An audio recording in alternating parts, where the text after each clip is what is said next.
અબનાથ કરી કરુણા બિલો કહું દે હું જો બર માંગ હું જે યોનિમાં જન્મ થાય ત્યાં તમારા ચરણમાં પ્રેમ થાય અને યહ તનય મમ સમ વિનય બલ કલ્યાણ પ્રદ પ્રભુ આ મારા બાળકને તમે સ્વીકારી લો ગહી બાહ સુર નરનાહ આપન દાસ અંગદ કીજીએ અને તમારો સેવક બનાવો. ભગવાન અંગદનો હાથ પકડે છે. બસ હરેક મા બાપ કો ચાહીએ. હજી મોડું નથી થયું. રામકથા કા સત્સંગ સુન રહે હો તો તમારા સંતાનનો હાથ સત્યના હાથમાં સોંપજો, નહીતર તમે ગુનેગાર સાબિત થશો. શાળા કોલેજો શિક્ષણ સંસ્થાઓ તો પછી કાગજી શિક્ષા દે सकती है, પણ પહેલા જે છાપો મારવાની છે બાળકોના ઉપર એ તો મા બાપ જ કરી શકે. એટલે મા બાપ સંતાનોને બરાબર તૈયાર કરે. આજે બધા જ મા બાપો બૂમો પાડે છોકરાઓ કયું કરતા નથી, આમ છે. એમાં થોડોક આપણો હિસ્સો નથી, વડીલોનો હિસ્સો નથી એમાં. આજની યુવાની બગડી હોય તો એમાં વડીલો કારણભૂત નથી, થોડા ઘણાય તે ચોક્કસ છે. યુવાનીની ખોટી ટીકા ન કરો. તમે સંસ્કાર પૂર્વામાં ચૂક્યા છો. તમને તમારા વિલાસોએ સંતાનોમાં સંસ્કાર પૂરવાનું ભૂલાવી દીધું હશે. જાણતા અજાણતા એનું પરિણામ હશે. माँ बाप को चाहिए संतानों को संस्कार दे.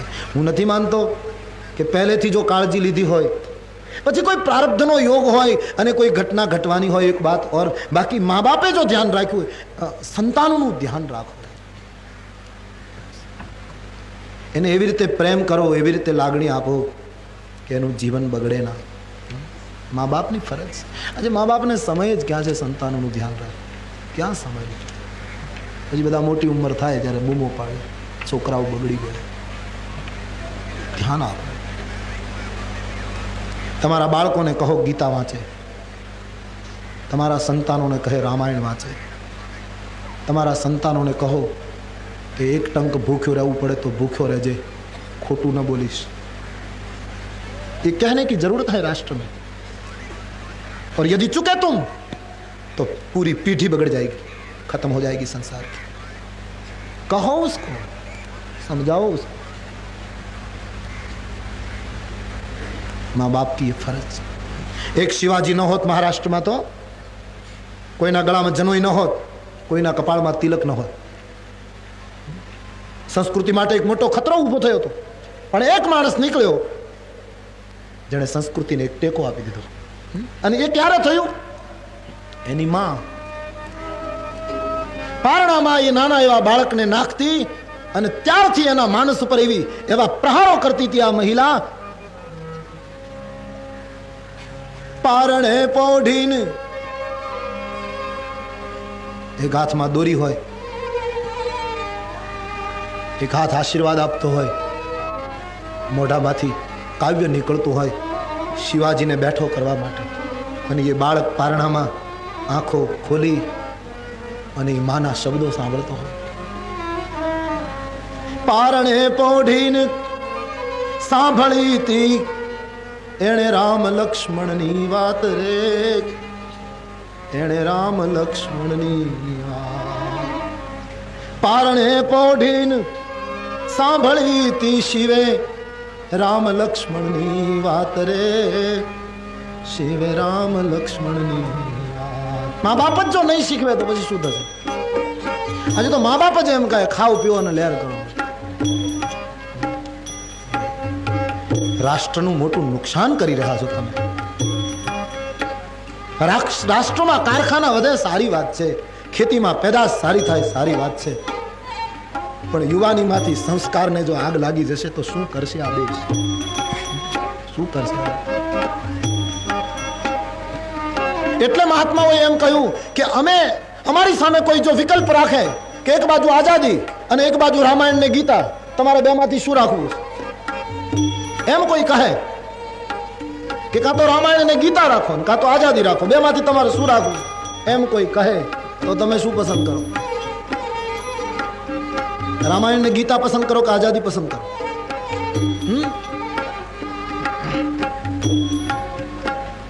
महात्मा कहते हैं आ बेनी पसंदगी करवानी हो तो हमें एम कहिए आजादी लई लो, हमारी रामायण ने गीता अમને આપી દો, કારણ કે એના દ્વારા અમે પાછા સ્વતંત્ર થઈ શકીશું.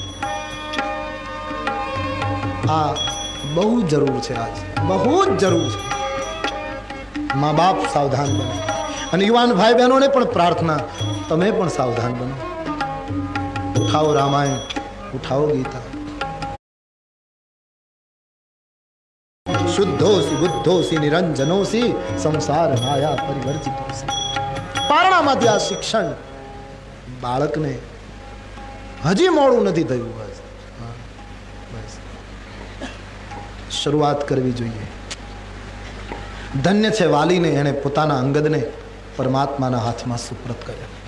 અને જે મા બાપ પોતાના, નહીતર તો પછી હું હંમેશા કહું ને, પેલો છોકરો આંબા ઉપર ચડીને કેરી ચોરતો હતો, એમાં આંબાનો ઇજારદાર આવી ગયો, છોકરાને પકડીને બે તમાચા માર્યા કે આટલી નાની ઉંમરમાં ચોરી, ચાલ. પેલા છોકરાએ કહ્યું તમારે મને વધારે મારો હોય તો મારો, પણ બહાર ક્યાં લઈ જાઓ? બોલે તારા બાપુજી પાસે લઈ જાઓ. કે મારા બાપુજી પાસે લઈ જવો છે? કે મારા બાપુજી ત્રીજા આંબા ઉપર છે.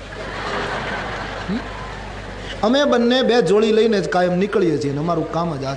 પછી તો ક્યાં કોને ફરિયાદ કરે, કહા કરે, કિસે કરે શિકાયત આપની, ક્યાં કરવી ફરિયાદ, કોની પાસે કરવી? માણસ મળે છે, બધું મળે, વાતો કોને કહેવી? અમે નિસરણી એ બનીને આ દુનિયામાં ઊભા, પણ ચડનારા કોઈ અમને નો મળ્યા હો. વ્યાસજીને બે હાથ ઊંચા કરવા પડે. 18 પુરાણ અને મહાભારત જેવું શાસ્ત્ર દુનિયાને આપ્યા પછી હાથ ઊંચા કરીને કહે મને કોઈ સાંભળો, મને કોઈ સાંભળો. કેટલો સમાજ બેરો થઈ ગયો છે, જાણે છે કે ખોટું થાય છે, જાણે છે કે ઘરના સંસ્કાર બગડે છે, જાણે છે કે આ પેઢી કંઈક ખોટું જ પરિણામ લાવશે, છતાં ચાલે છે, ચાલે છે.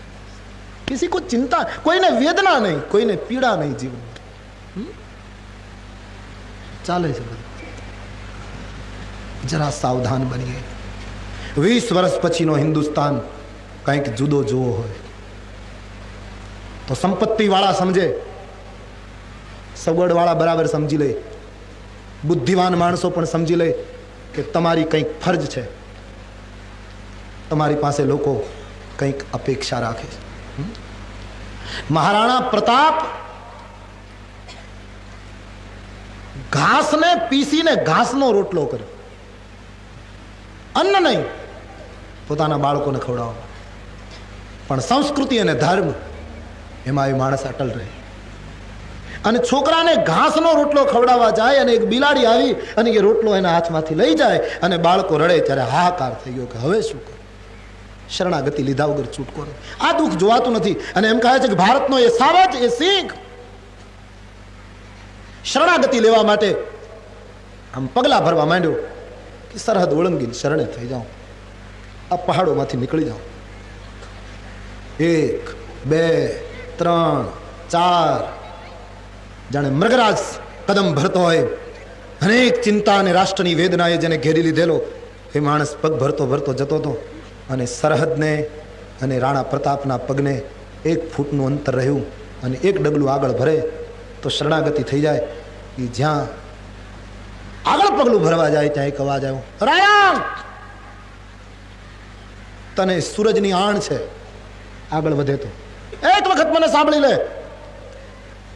चारों ओर देखा, कौन है? रुक गया. જોયું તો પોતાનો ભામાશા દોડતો આવે છે. ધનનો ઢગલો કર્યો. બાપ